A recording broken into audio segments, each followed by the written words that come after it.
Allahu Allahu Allahu Allah Allah.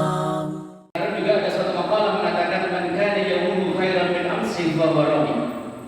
Siapa yang kesehariannya grafik kebaikannya itu terus naik, walaupun mungkin naiknya tidak signifikan, yang penting ada penambahan. Fa huwa rabi, inilah orang yang sukses, orang yang berhasil.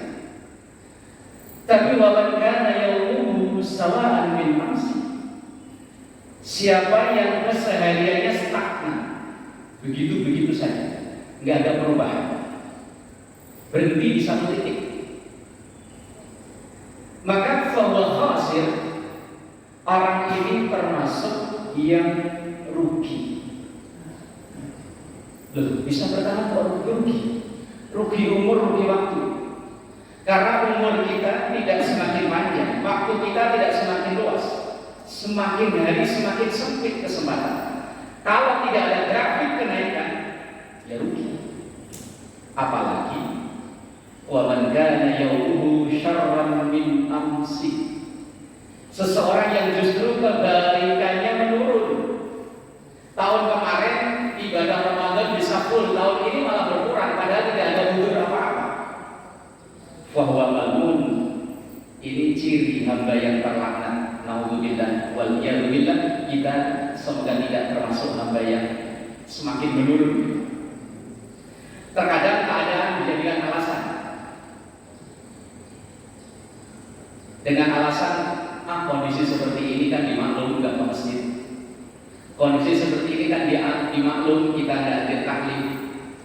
Padahal berawal dari kemalasan dirinya, kemudian kondisi dijadikan dalil pembenaran. Itu yang tidak kita harapkan juga. Dan semoga semakin hari kita menjadi hamba Allah yang semakin baik. Amin ya rabbal alamin. Jamaah yang dimuliakan Allah di pagi subuh yang berbahagia ini, insya Allah akan kami sampaikan satu ayat yang begitu masyhur, setiap bulan Ramadan selalu dibacakan. Al-Baqarah 183. Namun yang saya bahas adalah yang di ujung ayat, la'allakum tattaqun. Kita yang orang beriman, karena yang menjadi hitop dalam ayat ini, yang dipanggil oleh Allah, yang diajak oleh Allah bukan sekedar Islam, tapi yang iman. Bukan hanya sekedar Muslim, tapi yang mukmin. Orang mukmin diajak, diperintah untuk melaksanakan ibadah saum dengan berbagai ketentuan yang kita pelajari dalam disiplin ilmu fikih. Tujuannya adalah la'allakum tattaqun, supaya kita menjadi hamba-hamba Allah yang bertakwa. Definisi takwa begitu banyak kita jumpai, apalagi dalam tulisan-tulisan ulama yang bertema tazkiyatun nufus. Begitu banyak kita jumpai tentang definisi dari takwa. Dan yang masyhur, yang paling sering kita dengar biasanya ketika khatib menyampaikan khutbah Jumat, ketika mendefinisikan tentang takwa adalah imtisalul awamir wajtinabun nawahi, melaksanakan segala perintah Allah semaksimal mungkin, sebaik mungkin, dan sekaligus menjauhi larangan Allah sekuat tenaga. Itu takwa. Tetapi apa yang disampaikan Quran tentang takwa? Apa karakteristik orang yang muttaqin, hasil didikan dari ibadah saum itu? Kalau bahasa gampangnya, ciri-ciri orang yang takwa itu apa sih? Kita bisa jumpai dan kita kaji pagi ini Al-Baqarah dari ayat yang kedua sampai ayat yang kelima. Ayat yang begitu masyhur, bahkan mungkin menjadi bacaan mirip atau zikir tertentu. Dzalikal kitabu la raiba fihi hudan lil muttaqin. Kemudian lanjutnya alladzina yu'minuna bil ghaib. Ini kalau dalam disiplin ilmu tafsir namanya tafsirul ayat bil ayat. Menafsirkan ayat dengan ayat. Dan ini tingkatan tafsir yang tertinggi. Karena dalam tafsir itu yang paling atas adalah ayat menafsirkan ayat, ayat menjelaskan ayat. Ada tafsirul ayat bil hadis, menafsirkan ayat dengan hadis-hadis Rasulullah. Ada tafsirul ayat bil athar, yaitu menafsirkan ayat Quran dengan maqalah sahabat. Kemudian baru tafsir ayat yang disampaikan oleh para ulama hasil ijtihad dengan syarat yang begitu ketat. Maka tidak dibenarkan menafsirkan ayat Quran hanya direka-reka menurut saya, menurut hemat saya, tidak bisa. Harus melalui disiplin ilmu yang ketat. Lah, apa kata Quran tentang orang yang muttaqin itu? Yang pertama adalah alladzina yu'minuna bil ghaib. Muttaqin itu adalah alladzina, ialah orang-orang yu'minuna, yang mengimani. Kalau kita ngaji dasar ilmu akidah, iman itu kan ada 3 definisi. Tasdiqun bil qalbi, meyakini dengan hati. Kemudian wa qaulun bil lisan, keyakinan itu tidak cukup hanya di batin, tetapi diucapkan dengan lisan. Orang-orang yang menganut kepercayaan, kalau di Jawa ya ada apa itu kejawen, kalau di Sunda ada Sunda Wiwitan, itu meyakini adanya Tuhan, tetapi belum diucapkan. Lah kemudian dalam definisi iman itu diyakini kemudian diucapkan. Kalau kita orang Islam ya dengan asyhadu an la ilaha illallah wa asyhadu anna Muhammadar Rasulullah. Kemudian wa af'alun bil arkan, setelah diucapkan dibuktikan dengan perbuatan. Kita hadir di masjid jamaah, kita ibadah saum, kita bayar zakat, kita berangkat umrah, kita berbuat baik dengan tetangga kanan kiri. Ini bentuk pengejawantahan dari keyakinan dalam diri kita adanya Tuhan, adanya Allah. Kalau kita ucapkan dengan asyhadu an la ilaha illallah wa asyhadu anna Muhammadar Rasulullah, diwujudkan dengan perbuatan. Nah, kadang masih banyak di antara saudara kita yakin sudah, diucapkan dengan 2 kalimat syahadat sudah, tapi diwujudkan dengan perbuatan belum. 3 kategori. Yang diyakini yang pertama di sini bil ghaib, yaitu dengan sesuatu yang tidak bisa dijangkau dengan panca indera kita.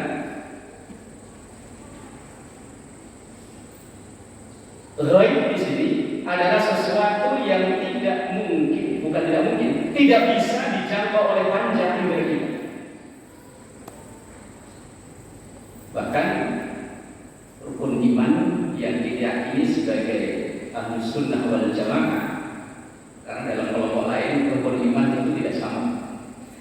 Kita Ahlus Sunnah wal Jamaah mengimani rukun iman 6. Iman pada Allah, iman pada malaikat Allah, kepada kitab-kitab Allah, pada utusan Allah, hari akhir dan ketentuan Allah. 6. Dari 6 rukun iman ini mungkin boleh ditarik kesimpulan 99% ghaib bagi kita. Bagi kita umat sekarang. Yang pertama, iman pada Allah. Allah zat yang maha ghaib. Kedua, iman kepada malaikat Allah. Bagi kita orang awam, malaikat Allah adalah ghaib.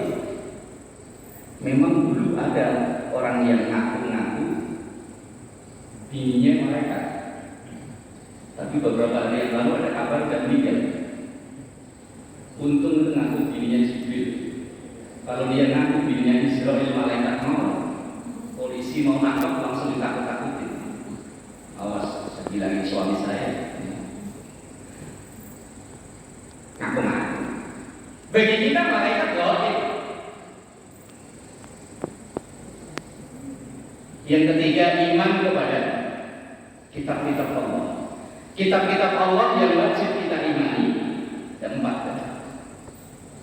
Taurat, Zabur, Injil, Al-Quran. 4 ini yang 3-nya gaib bagi kita. Kita Taurat belum pernah lihat tulisannya, modelnya bagaimana, bacaannya apa, tidak tahu. Zabur ya sama, Injil ya begitu. Apakah Injil yang dibawa saudara kita yang beragama tetangga itu yang dimaksud? Wallahu a'lam. Yang nyata bagi kita, yang masih bisa kita rasakan, kita baca, kita nikmati, kita pedomani cuma Al-Quran. Yang ketiganya gaib. Makanya bedanya ketika kita mengimani yang 3 ini, kita cukup iman saja. Tapi yang ini tidak cukup iman. Ya diimani, dipelajari, dibaca, dipahami, diamalkan, didakwahkan. Tugasnya banyak kalau dalam hal Al-Quran. Iman kepada kitab-kitab Allah. Kalau yang Taurat, Zabur, Injil, tugas kita hanya mengimani bahwa Allah menurunkan kitab suci kepada umat terdahulu, kepada Nabi yang terdahulu. Tetapi yang keempat, kepada Al-Quran, kewajiban kita pertama mengimani, kemudian mempelajari, membaca, memahami, mengamalkan, mendakwahkan. Banyak tugas. Itu bisa kita baca dalam tafsir Ibnu Katsir ketika menafsirkan surah Fatir ayat yang ke-29. Innal ladzina yatluna kitaballahi wa aqamus shalah wa anfaqu mimma razaqnahum sirran wa 'alaniyatan yarjuna tijaratan lan tabur. Ketika yatluna kitaballah, nah itu ditafsirkan banyak. Bagi kita boleh iman kepada kitab Allah. Yang keempat, iman kepada para utusan Allah, nabi-nabi Allah. Bagi kita, nabi dan rasul semuanya gaib, kecuali dulu para sahabat yang hidup sezaman dengan Rasulullah, bisa bergandengan dengan Rasulullah, bisa duduk satu majelis, bisa makan bareng, bisa jalan bareng. Dan bagi kita sekarang yang 14 abad setelah wafatnya Rasulullah bagi kita gaib. Kalaupun ada orang-orang tertentu dengan kesolehan amalnya bisa bertemu dalam mimpi, tapi dalam dunia nyata gaib bagi kita. Dan sekarang ini ada orang yang berapa hari yang lalu heboh di media sosial ngaku nabi yang ke-26. Ya Allah, saya kalau lihat pengen ngomongannya, kalau orang Jawa nolong hati. Tinggalnya jauh, coba tinggalnya di Sukapura sini. Ya Allah, udah ngaku nabi, ngomongnya nyakitin, tapi kadang orang begitu malah nyawanya awet.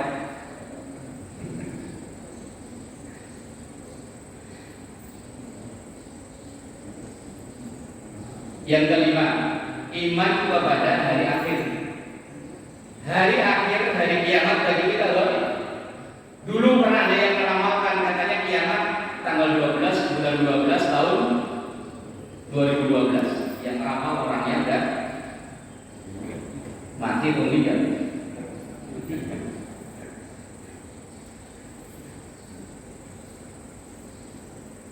Kalau tanda kiamat, kejadian kiamat di Quran ada. Seperti apa gambaran kiamat? Ayatnya mungkin sering kita baca. Idza zulzilatil ardu zilzalaha. Ketika bumi itu digoncangkan dengan sekuat-kuatnya digoncangkan. Baru digoyang dikit aja udah gempa, hancur. Jadi goyang, sekuat-kuatnya digoyang.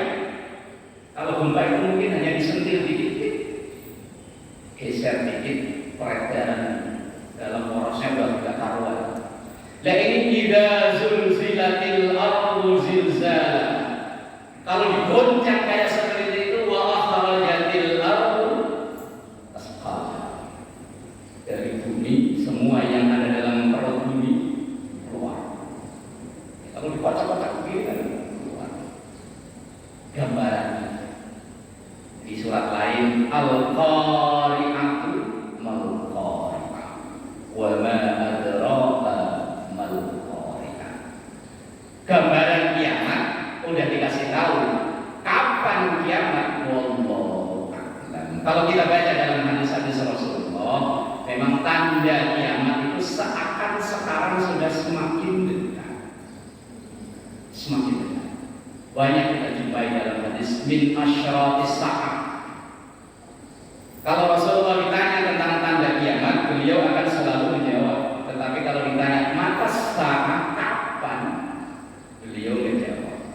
Logikanya, orang yang paling dekat dengan Allah kan Rasulullah, itu pun nggak tahu kapan kiamat. Loh, orang sekarang kok ngeramal datangnya kiamat. Lah kalau kiamat,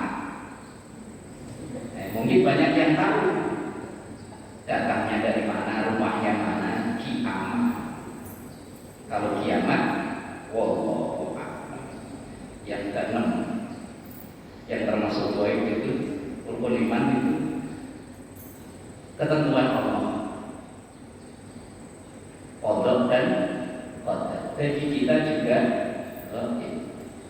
manusia kita hanya berencana nanti kita selesai kajian subuh ini pulang mau olahraga mau ngapain kita berencana, tapi hasilnya apa? Gak ada yang tahu. Ya sekarang juga ada orang yang ramal-ramal tahun 2021 nanti akan begini. Wallahu a'lam. Yang benar tetap yang di tangan Allah Subhanahu wa ta'ala. Itu baru yang rukun iman. Yang selain itu yang gaib, yang kewajiban kita untuk mengimani banyak.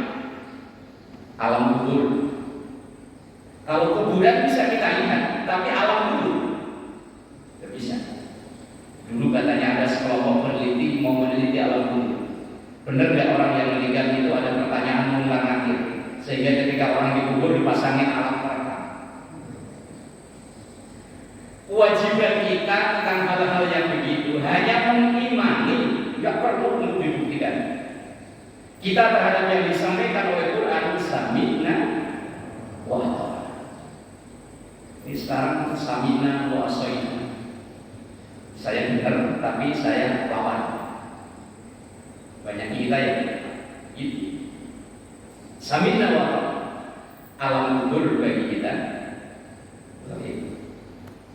pertanyaan kubur ya baik, walaupun kita sudah bisa banyak baca apa yang nanti dipertanyakan oleh mungkar dan nakir, tetapi kondisinya bagaimana? Gaib. Surga, neraka, semuanya gaib. Bahkan yang sering kita omongin pahala. Ada yang pernah lihat pahala? Padahal sering loh kita omongin kalau ngasih buka orang puasa pahalanya gede. Nah kalau ditanya pahala itu kayak apa? Lonjong, bulat, kepek? Enggak tahu. Wah, kewajiban kita imani bahwa ini pernah disampaikan dalam Quran, ini disampaikan dalam hadis Rasulullah. Kewajiban kita mengimani karena ranahnya adalah ranah gaib. Dan itu diletakkan ciri yang pertama orang yang beriman adalah mengimani yang gaib. Surga, neraka, gaib, pahala, dosa, gaib. Tapi itu disampaikan oleh Quran, kita imani, kita percaya. Yang pertama. Kemudian yang kedua, ciri orang muttaqin itu adalah wa yuqimunas shalah. Kalau kita jumpai dalam terjemahan Quran, mendirikan sholat. Kenapa bukan mengerjakan? Dan lafaz Quran selalu memakai lafaz ini, aqama yukimuna, aqamu, yang kalau diterjemahkan secara tekstual artinya memang mendirikan. Perintahnya yang selalu disampaikan oleh muadzin ketika qomat ya qad qamatis shalah. Bukan qad fa'alatis shalah, bukan. Dirikan salat, tegakkan salat. Nah, yang dimaksud dengan mendirikan salat itu apa? Ini saya kutipkan dari keterangan tafsir yang ditulis oleh Al-Imam Ibnu Katsir rahimahullah ta'ala. Beliau mengutip pendapat dari Imam Ad-Dhahhak dari Ibnu Abbas bahwa iqamus shalah yang dimaksud dengan mendirikan salat itu yang pertama adalah ikmalur ruku', menyempurnakan rukuk. Menyempurnakan rukuk tentu zahirnya rukuk bagi kita yang sehat normal. Kalau kita ngaji fikih, kalau rukuk ya punggung posisinya rata, kecuali yang ada kelainan, sakit pinggang atau apa ya sebisanya. Kita yang normal, zahirnya rukuk ya seperti itu. Intinya rukuk yaitu menginami. Ini kan kalau Ramadan begini kan banyak yang tarawih sistem balap muncul terbaru lagi Pak ya. Di Indramayu katanya tarawih cuma berapa menit. Itu saya pernah ngetes baca Fatihah 2 jam belum kelar. Lah ini kok udah selesai tarawihnya itu bacanya apa, mungkin dia punya dimensi waktu berbeda ya, wallahu a'lam. Menurut kita 7 menit, menurut dia 1 jam mungkin, wallahu a'lam. Yang pertama yang dimaksud dengan iqamatus shalah, mendirikan salat adalah itmamur ruku'. Yang kedua wa itmamus sujud, menyempurnakan sujud. Kata sujud inilah identitas dari salat kita. Gerakan terbanyak dalam setiap satu rakaat di selain sholat gerhana adalah sujud. Selain sujud satu rakaat satu. Tetapi sujud 2 kali. Karena sujud inilah posisi terbaik seorang hamba ketika menghadap Allah. Nah, ketika sujud ini, kalau kita baca dalam hadis-hadis, yang kita masih sehat, 7 anggota badan kita harus nempel di lantai. Wajah, kedua tangan, kedua telapak tangan, kedua lutut, dan kedua ujung kaki. Harus nempel benar-benar plek. Dalam durasi waktu tumak-ninah minimal membaca tasbih 1 kali. Minimal secepat-cepatnya baca tasbih sekali. Itu udah paling mudah. Lawan kita ngadep ke Pak RW kan ngomongnya hati-hati. Ya. Kita misalnya mau minta tanda tangan Pak RW, itu ngomongnya kita hati-hati, apalagi ngadep ke atasannya lagi ke lurah, ngadep ke atasnya lagi di camat. Ngomongnya kita hati-hati. Mosok ngadep ngomongnya toli.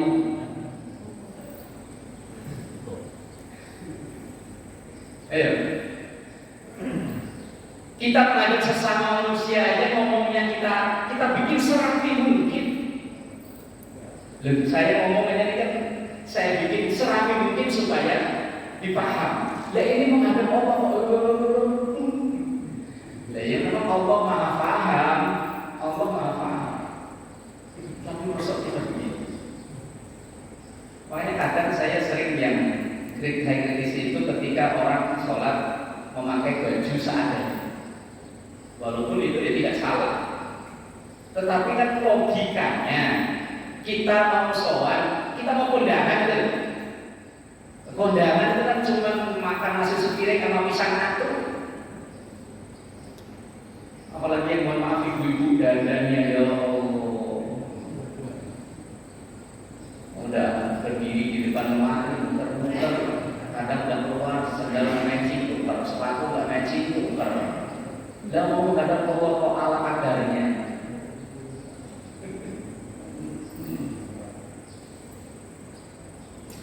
Kemudian buat tilawati.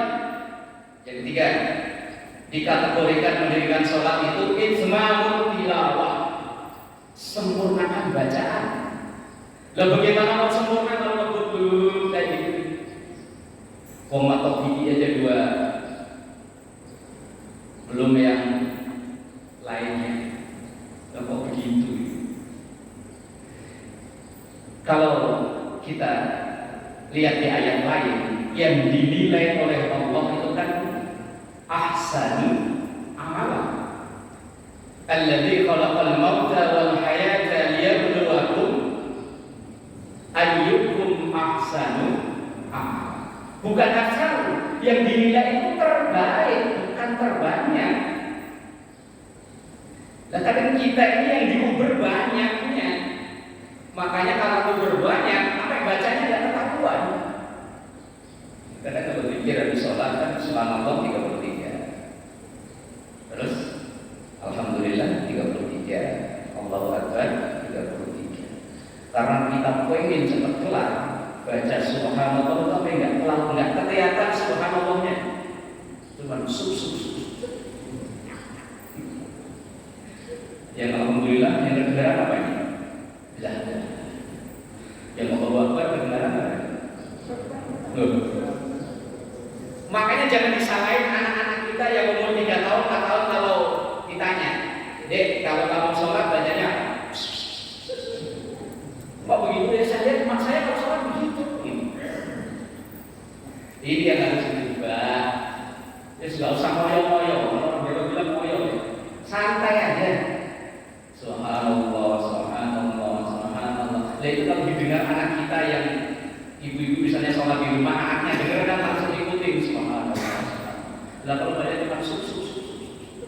Yang diikutin ya sub-subnya aja. Maka dia berdoakum ayyukum ahsanu, yang terbaik bukan terbanyak, kualitas bukan kuantitas.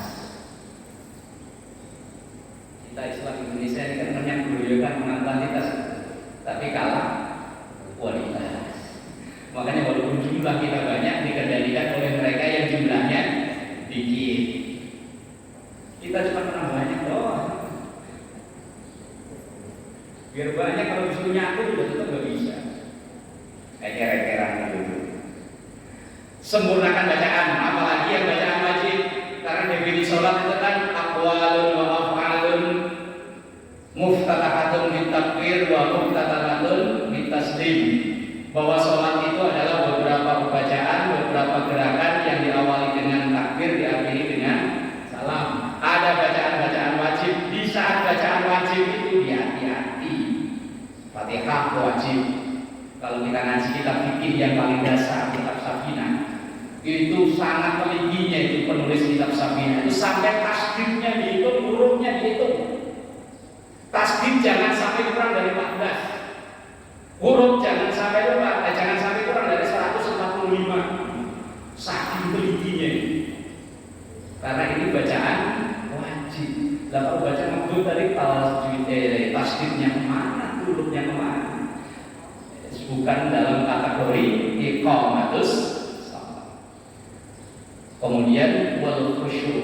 Kenapa khusyuk ini diletakkan terakhir? Karena khusyuk ini memang sesuatu yang paling berat bagi kita orang awam kayak kita itu kadang takbir yang dari hati-hati, kadang terganggu oleh orang yang di depan kita. Kalau yang bajunya polos insya Allah aman. Yang di depan udah pakai paling di depan pakai baju kaos dan dia dari toko material apa otomatis dia yang belakang kan baca. Maka ya kalau mau sholat pakaiannya lah ya, walaupun itu enggak membatalkan sholat, enggak, cuman kasihan kita pakai baju apalagi baju partai gitu ya, coblos itu, apalagi kalau yang belakangnya itu orang yang berlawanan politik sambil sholat bodoh artinya. Nanti ya Allah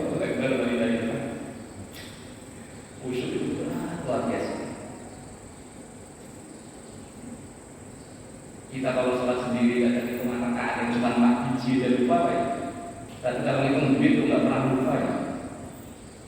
Kalau sholat sendirian, makanya kita diajarkan untuk jamaah. Ini kan kalau imam salah ada jamaah yang ingetin. Nah kalau sholat sendirian di rumah, sholat 4 rakaat kadang udah dapat 3, pikiran mulai kacau. Tadi 2 atau 3. Biasanya yang ketawa pengalaman yang muslim terasa. Makanya perintah jamaah biar ikut imam. Dan kita kalau mau pulang ke Surabaya nyetir sendirian nggak tahu jalan, mending naik kereta aman, tinggal duduk tidur nyampe. Itu logikanya orang jamaah nanti, logika gampang-gampangan nanti. Itu pendapat yang disampaikan oleh Abdullah. Ini ngomong-ngomong ke jam berapa? Suruh Pak. Suruh jam berapa? Oh berarti dicepetin. Tadi baru 2 ya. Yuki Munas soal itu baru 1 pendapat. Kalau dalam 5 tafsir Mufassir banyak pendapat tentang Yuki Munas soal. Bapak bisa download di Play Store terjemah. Kalau kita kesulitan baca tafsir aslinya, terjemahnya. Ternyata mendirikan sholat itu definisinya banyak. Di antaranya saya kutip satu lagi yang mungkin harus kita ketahui adalah al-muhafadzatu ala mawaqifiha wa isbaghi tuhur atau tuhur, yaitu orang yang kategori mendirikan sholat itu adalah jaga waktu sholat, jangan sampai entar. Kadang berbahaya itu sholat isya. Habis maghrib kita mungkin ada acara keluar, pulangnya dari rumah jam 10. Kalau nggak langsung sholat isya, alamat sholat isyanya akan mepet atau bahkan mungkin bareng dirapel orang situ. Kemudian wa isbahul tuhur, hati-hati ketika wudhu, jangan yang penting basah, hati-hati. Itu yang kedua. Yang ketiga, walladzina yu'minuna bima unzila ilaika wa ma unzila min qablik. Wa mimma razaqnahum yunfiqun. Yang ketiga, wa mimma, dan sebagian. Min itu aslinya mimma, cuma disambung menjadi mimma. Itu dalam ilmu tata bahasa atau ilmu nahwu namanya min litab'i. Min yang menunjukkan arti sebagian. Maka yang diperintahkan oleh Allah untuk kita keluarkan adalah sebagian, 2,5% dari harta kita ketika zakat mal secara umum. Walaupun kalau ngaji bikin ada perinciannya lagi, ada kadang 5% dari zakat yang kita keluarkan. Cuma 2,5 kilo, ya, apa 3,5 liter yang kita keluarkan untuk zakat fitrah. Itu yang wajib. Hanya sebagiannya saja, tidak diperintahkan untuk semua. Nah kalau sahabat itu beda, ketika turun ayat dan karena lulur hatta tunfiqu mimma tuhibbun, para sahabat lomba-lomba. Ada yang separuh hartanya diserahkan semua, bahkan ada yang semuanya. Misalnya punya aset 100 juta, ya Rasul ini aset saya 100 juta semuanya. Lu kita kalau mau isi kotak aja milih-milih. Kalau Pak Karno itu kayaknya masuk kotak jelek, gak pantas di dompet aja. Terus yang biru gak pantas juga. Akhirnya turun yang hijau masih turun yang warna. Nah turun lagi lama-lama yang kedua. Tapi insya Allah baik Ramadan enggak. Mesinnya mentok begini masuk naik aku apa? Allah Alhamdulillah. Uang AC pas banyak 2.000. Bahkan kalau masjid yang kayak di kampung saya di Bojong sholat 2.000 pantas bikin sawah. Yang diperintahkan bagaimana sebagian kecil, jangan lupa sebagian kecil. Kemudian walladzina yu'minuna bima unzila ilaika wa ma unzila min qablik. Orang yang mukmin itu orang yang yakin iman dengan apa yang diturunkan oleh Allah kepada Rasulullah dan apa yang diturunkan min qablika sebelum Rasulullah. Tetapi seperti saya di awal tadi, yang sebelum Rasulullah diturunkan kepada para nabi-nabi itu kewajiban kita hanya mengimani yang diturunkan pada Rasulullah dan lain lagi. Karena yang diturunkan pada Rasulullah, yang disyariatkan kepada Rasulullah adalah sebagai pelengkap, penyempurna dari yang sudah ada. Mungkin bisa mengamandemen, bisa mungkin merubah, atau mungkin bisa melanjutkan dan menyempurnakan. Kayak puasa, saum, itu maka dahulu sudah ada. Maka kama kutiba 'alal ladzina min qablihim. Nabi Daud tidak ada puasa, cuma kalau kita diperintahkan kayak puasanya Nabi Daud, hari ini puasa, besok enggak puasa, besok enggak, sepanjang tahun kalau dihitung-hitung 6 bulan. Wong yang sebulan dalam setahun aja kadang-kadang nawar mulu, apalagi yang 6 bulan. Wa bil akhirati hum yuqinun, yakin tentang akan datangnya hari akhir itu ya diawali dengan kematian kita yang skala kecil, yang skala besar diakhiri dengan dihancurkannya seluruh sistem tata surya ini. Dan rewardnya bagi orang yang 5 ciri itu tadi, ulaika ala hudan mir rabbihim wa ulaika humul muflihun. Mereka itu yang 5 itu tadi itu ala hudan, yang selalu dibimbing dalam hidayah Allah. Wa ulaika, dan mereka itulah humul muflihun, orang-orang yang sukses. Tentu sukses di dunia ilal akhirah.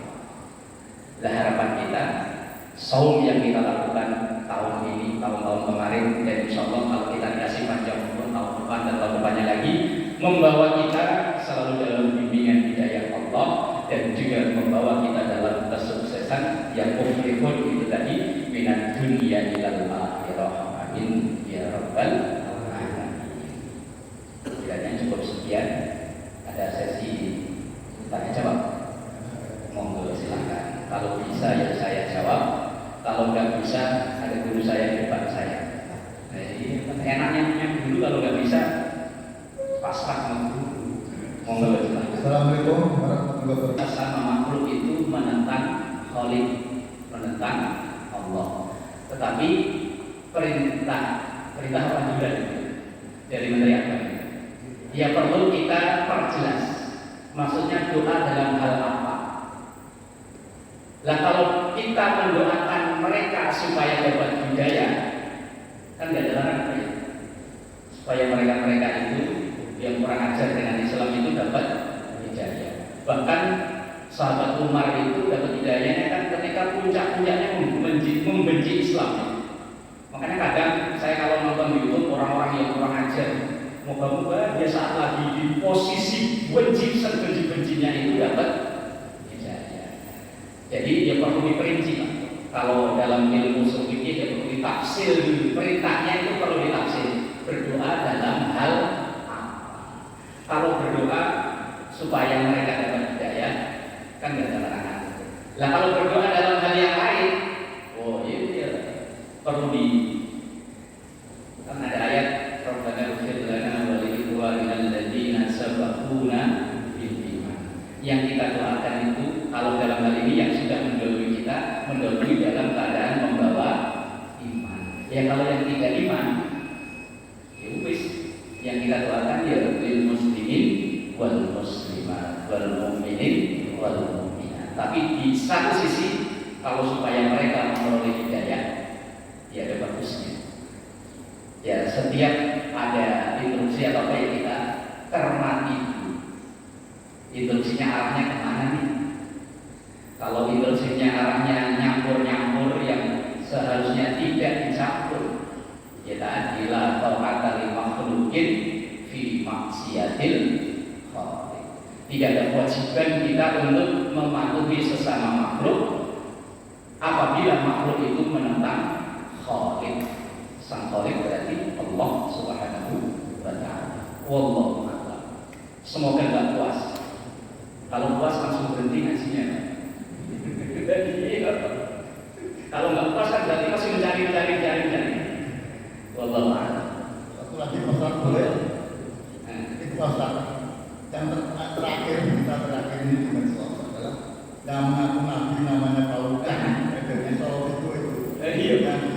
kampung istri saya.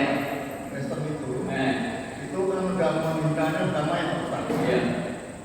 Pertanyaannya begini, jadi banyak yang menyebut bahwa dia itu harus dihukum, ditindak dan sebagainya.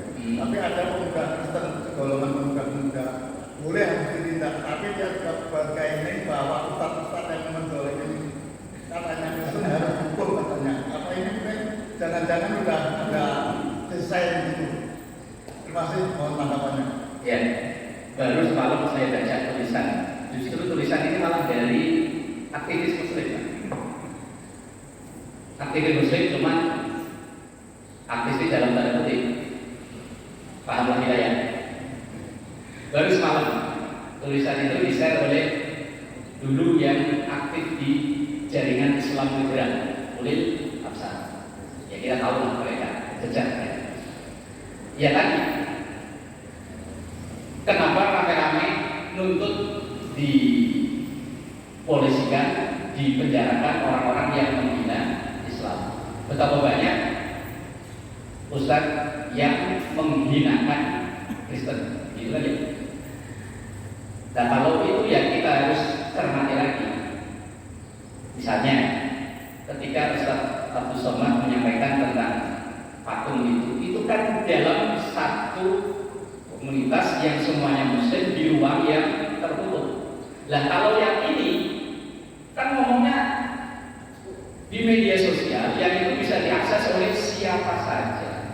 Lah kalau ibarat perbandingan ya apel tidak sebanding dengan apel, apel sama bulan. Yang satu bulan langsung kalau apel. Makanya kalau hemat saya ini tidak sebanding. Karena ketika UAS misalnya itu menyampaikan kan dalam satu masjid itu pendengarnya, audiennya, mukhatabnya ya semuanya Islam. Dan kalau di media sosial semuanya bisa. Ya menurut saya sih tidak sebanding. Dari mereka ya wajar, mereka menuntut ya karena mereka seagama. Kita ya akan membela, semua orang itu kan akan membela kepentingannya. Mereka akan membela kepentingannya dia, jadi kita akan membela kepentingan kita. Kita akan mati-matian membela kepentingan agama kita. Dan mereka juga sama, akan membela mati-matian kepentingan agama mereka. Di situ sudah sunatullah dari zaman dulu begitu. Dan itu kayaknya tidak bakalan berakhir sampai akhir zaman, akan ada terus, dari zaman yang heboh di zaman dulu kan, yang ayat-ayat setan terus disalahkan siapa namanya itu. Ya. Habis itu ada lagi terus tidak bakalan berhenti. Yes, itu memang ladang dakwah kita sebenarnya di sini. Ada Musa, ada Fir'aun, kan gitu ya. Ada Ibrahim, ada Namrud, ada Nabi Muhammad, ada Abu Jahal, Abu Lahab. Di zaman sekarang dia akan terus ada sampai nanti. Nah kalau semuanya salah sama kita, lah dakwah kita kemana? Tidak bisa. Wallahu a'lam. Kita suruh kita. Monggo. Monggo Pak.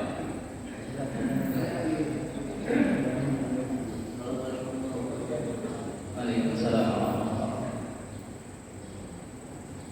Saya ingin menanyakan tentang soal imam. Sering sorong-sorongan jika menghadapi suatu saat sholat untuk jadi imam. Nah saya tanyakan, apakah seorang imam sudah siap tahu tentang makhluknya atau tidak? Tapi apa yang saya tanyakan lagi, dosa apakah kalau tidak memenuhi persyaratan tentang tidak afdol itu ya, bacaannya, atau dia lupa ya, itu yang saya tanyakan. Terima kasih. Memang yang diutamakan menjadi imam adalah qori. Qori itu yang bacaannya terbaik. Jadi antara kita yang bacaan terbaik, imam kita bacanya luar biasa, indah, masih muda juga. Yang kedua baru yang fakih. Fakih itu yang pengetahuan agamanya cukup. Yang diutamakan adalah yang qori, yang bacaannya bagus. Kalau kita ngaji dalam kitab Mawaqi' Uluhiyah tulisan Imam Nawawi Banten, oh itu lengkap. Yang diutamakan dari imam siapa? Kalau ini nggak ada, baru pilihan kedua, ketiga, keempat, dan seterusnya. Nah, kalau seandainya imam lupa, kan ada makmum di belakang. Makmum lupa, masa semuanya lupa. Nah, kalau makmumnya cuma satu atau dua, lupa semuanya bareng-bareng. Yo, masuk akal. Nah, masa sebanyak ini misalnya rakaat pertama langsung salah. Tapi kebetulan ya kalau subuh sampai lupa ya. Kalau misalnya tarawih yang banyak 8. Kalau imam lupa kan ada makmum. Makanya yang dianjurkan siap menggantikan imam adalah yang di belakang imam. Ini yang bertanggung jawab apabila imam ada kekeliruan. Entah imam keliru atau imam datar. Cuman saya sendiri juga belum pernah mengalami ketika jamaah imamnya batal. Cuma dalam fikih sudah diajarkan seandainya ada kemungkinan imam batal, maka yang di belakang imam sebelah kanan sedikit itu yang bertanggung jawab nanti melanjutkan memimpin sholat jamaah. Dan ketentuan imam yang tadi bapak tadi maksudnya yang imam harus bagus. Wong dia supir kok. Supir kan harus menguasai medan. Nah kalau supir kok masih kenunak cenulu kok ya nggak bagus. Supir imam dia harus menguasai medan, makhrajnya, bacaannya, lagunya dan lain-lain. Wallahu a'lam. Kita cukupkan ya. Semoga manfaat untuk kita semua dan semoga kita semua jadi Allah yang istiqomah. Terima kasih dan mohon maaf kepada Allah wa iyyakum ajma'in.